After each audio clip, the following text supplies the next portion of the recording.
Stepping onto the scales first, the king of the ring, ladies and gentlemen. 42 victories in 42 fights, 26 KOs. He is the 7-time world champion in 5 divisions, the undefeated Floyd Money Mayweather!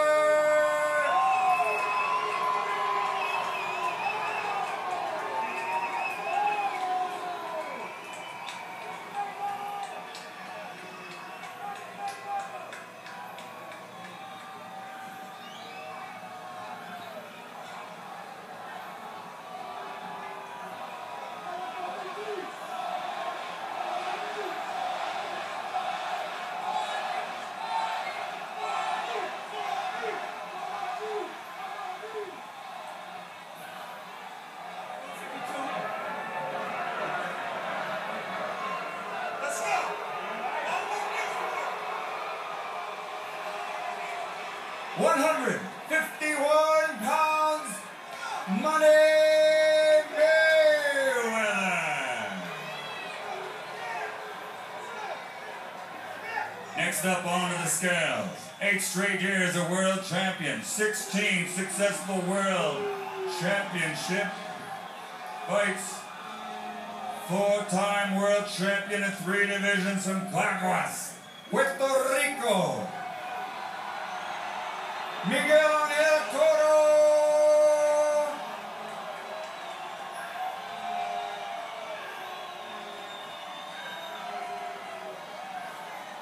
154 pounds for the defending world champion,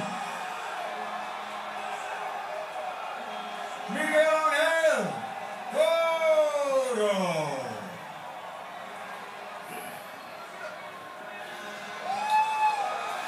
Miguel Cotto's been fighting at 154 pounds for a couple of years now and appears to be very comfortable at that weight. I think it's a good weight, and I know that often just before the fight, a week or so before, his weight is 150 to 152. So both guys are very much in the same range. I think it's going to be a very good matchup physically as well as talent-wise.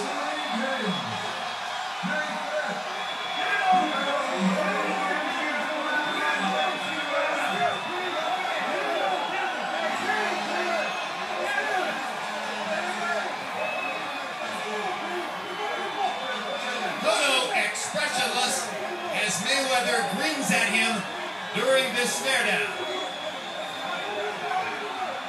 You know, at this point, if I'm involved in a fight, I would break them up, because this is what leads oftentimes to physical complications when you don't break up the fighters. It's too long to start out.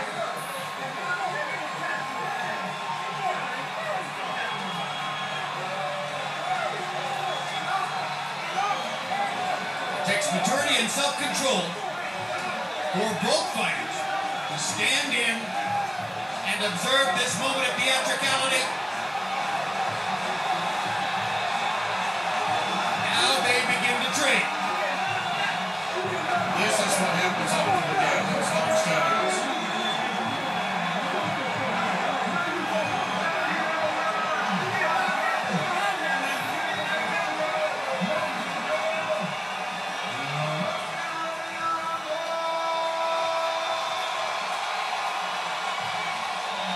We welcome you back to the platform, Larry Merchant.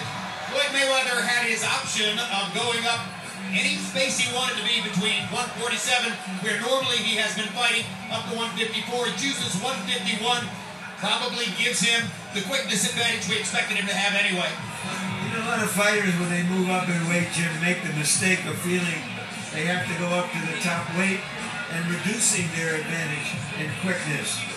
The only question now is whether Miguel Cotto can gum up his works. Let's go to Max Kellerman now, back on the stage for an interview. Floyd, after a very respectful kind of calm promotion, things looked like they just got a little heated. What were you guys saying to each other? I just told him, you know, when you're facing Floyd Mayweather, you're facing the best. So I look forward to going out there tomorrow, executing the game plan, and being at my best. 151, that's the most you ever weighed for a fight. What's it feel like? I feel great. You know, I feel good. Training camp has went tremendous. The build-up has went tremendous. Now it's time for the fight. You could have weighed up to 154, but you came in.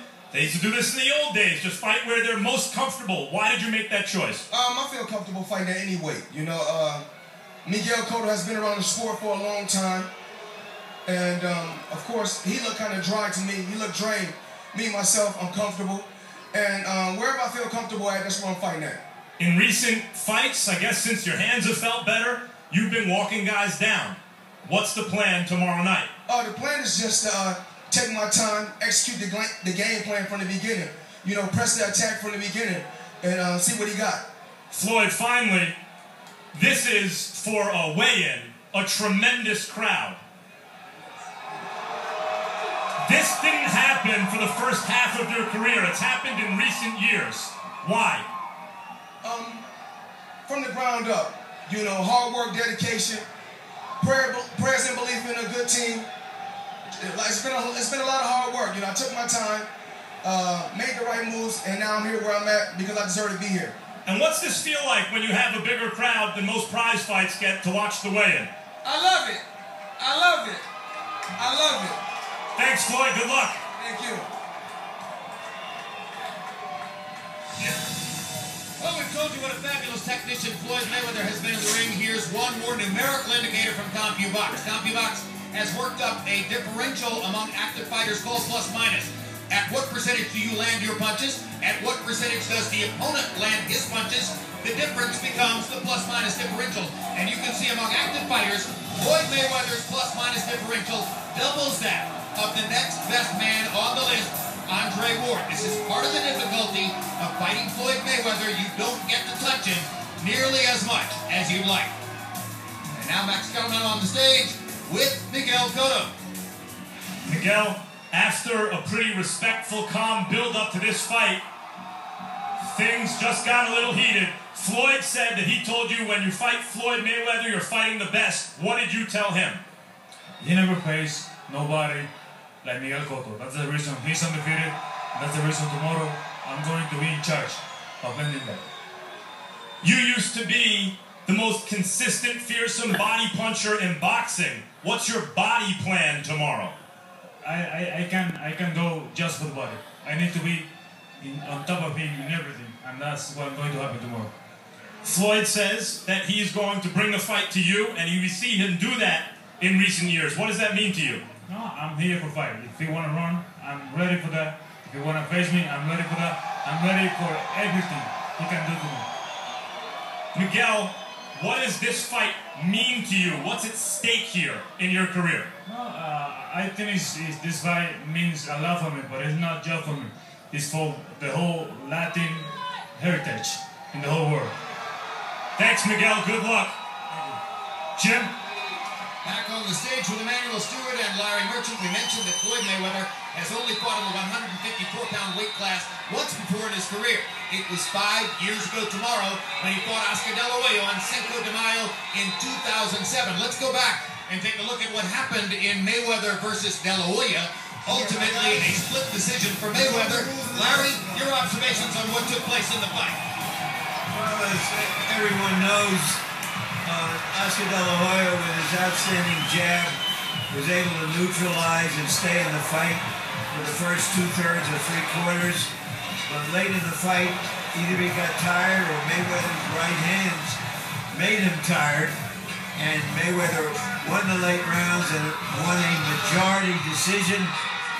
Hopefully, Cotto can make that kind of a good fight tomorrow night. Oscar De La Hoya's primary weapon going into that fight, Emmanuel Stewart, was the jab. You've been quite foursquare in predicting going into this one that the jab is the key to whether Cotto can get anything done.